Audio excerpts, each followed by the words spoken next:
सम्पूर्णमा नमस्कार। यहाँहरुमाझ आज नयाँ विषयवस्तुका साथ म उपस्थित भइसकेको छु।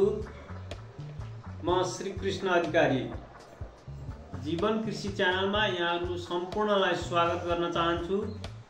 यस च्यानल मार्फत कृषिजन्य वस्तुहरुको उत्पादन गर्ने तरिका, कृषिजन्य वस्तुहरुबाट हुने फाइदाहरु, मानव स्वास्थ्यको लागि हुने फाइदाहरु र अर्गानिक कृषिजन्य वस्तुबाट मानव स्वास्थ्यमा कस्ता लाभहरु लिन सकिन्छ भन्ने विषयवस्तुका साथै कृषिजन्य वस्तुहरु खाने तरिका पनि यहाँहरुमाझ पस्कँदै आइरहेको छु। यहाँहरुलाई हाम्रो च्यानलमा प्रस्तुत भएका विषयवस्तुहरु कस्तो लाग्दैछ, लाइक, कमेन्ट, शेयर र सब्स्क्राइबको साथै सल्लाह सुझाव दिनु न विनम्र अनुरोध गर्दछु। र आजको विषयवस्तु रहेको छ एभोकाडो अथवा नेपालीमा घिउफल भन्ने चलन छ र यो नयाँ नेपालको लागि नयाँ फलफुल हो।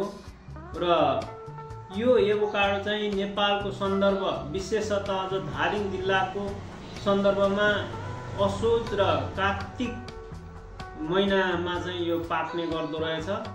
र यो अहिले कार्तिकको सिजनमा यो ठ्याक्क पाकेको बेला छ र यो एभोकाडो फल यस्तो देखिन्छ। यहाँहरु सबैजनाले हेर्नु होला। अब यो चाहिँ विभिन्न प्रजातिको हुन्छ, कोही ठुला साइजका, कोही साना साइजका, विभिन्न जाति भएको कारणले, धेरै प्रजातिको भएको कारणले यो चाहिँ मध्यम खालको प्रजातिको रहेछ। र अब यसलाई चाहिँ यो पाक्यो कि पाकेन भनेर थाहा पाउन चाहिँ हामीले हल्का यसरी छाम्दाखेरि गिलो हुनुपर्छ। र गिलो भएपछि चाहिँ यो पाकेको हुन्छ। र यो पाकिसकेपछि चाहिँ खाने तरिका, सरल तरिका चाहिँ यहाँलाई देखाउन चाहन्छु। अब जस्तो यो गिलो भइसकेपछि यो विषय अलि राम्रो गिलो भएको रहेछ। यो गिलो भएपछि चाहिँ अब यसलाई चक्कुको सहायताले अब यसलाई जति भाग पनि लगाउन सकिन्छ। अहिले मैले चाहिँ यसलाई 4 भाग लगाउने विचार गरेको छु।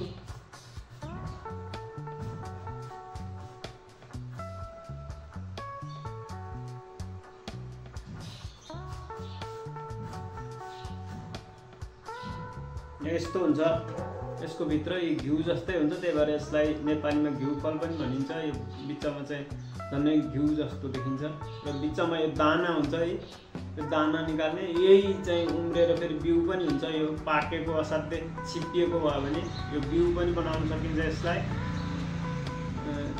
यसको बिचमा भएको यो दाना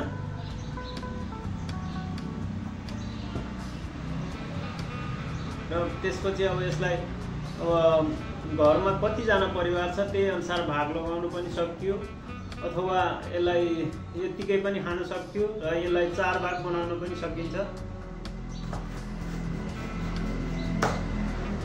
यसरी जति पनि भाग लगाउन सकिन्छ। यो लगाइसकेपछि यसरी काटिसकेपछि हरेक मान्छेलाई एक-एउटा चम्चा स्पुनबाट चाहिँ सजिलैसित यो खान सकिन्छ।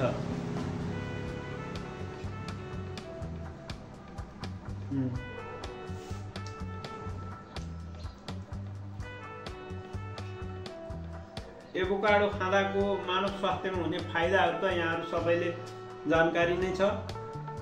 मैले चाहिँ आज खाने तरिका मात्रै यहाँहरुलाई देखाउँदै छु। यस्तै विषयवस्तु हेर्न, सुन्न र ज्ञान लिनको लागि हाम्रो च्यानल जीवन कृषिलाई हेर्दै गर्नुहोला। यहाँहरुको पल शुभ रहोस्। नमस्कार, धन्यवाद।